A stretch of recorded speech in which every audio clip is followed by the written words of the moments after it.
አመሰግናለሁ። በመጀመሪያ በዛሬው አካል ብዙ የምናገረው ነገር የለም።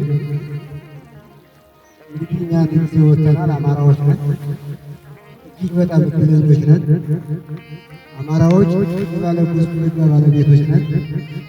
በአጭር ጊዜ በጣም አጭር በሚባል ጊዜ በዚህ ቁመና በዚህ ኃይል እንደዚህ ብላችሁ በመገኘታችሁ በመጀመሪያ ለታላቁ የአማራ ሕዝብ ታከብሩ እፈልጋለሁ።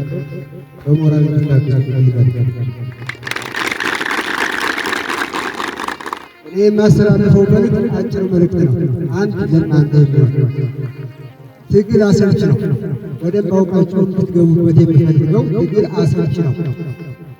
በአሰልችነት መካከል ውስጥ የሚገኘው ነገር ምንድን ነው ካልን በጽናት፣ በታማኝነት፣ በቅንነት ሁሉም ካለፍን በኋላ የምናተርፈው ሰላምና ነፃነት ለሕዝባችን እስከሆነ ድረስ እኛ ከምንሰለቸውና ከምንሰቃየው በደል በላይ ሕዝባችን ስናተርፍ ለሁላችን ውጤታማ የሚያደርገን ትልቁ ስማችን ደግሞ አንዱ ይሄ ነው።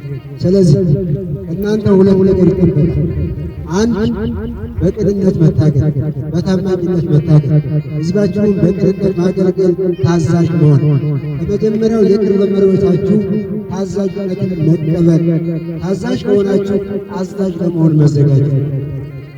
ሁለት የሚገጥሙን ችግሮች ሁሉ በጽናት ማለፍ፣ ራብ፣ ጥማት፣ ፀሐይ፣ ብርድ፣ ሌላም ሊገጥመን ይችላል።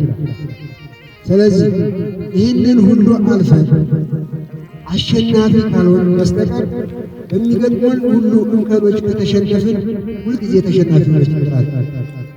ስለዚህ እንደ አማራ እስከወጣን ድረስ ታላቅ ሕዝብ እስካለን ድረስ ሕዝባችን በቅንነት ለማገልገል ምንጊዜም በቁርጠኝነት መዘጋጀት አለብን እላለሁ።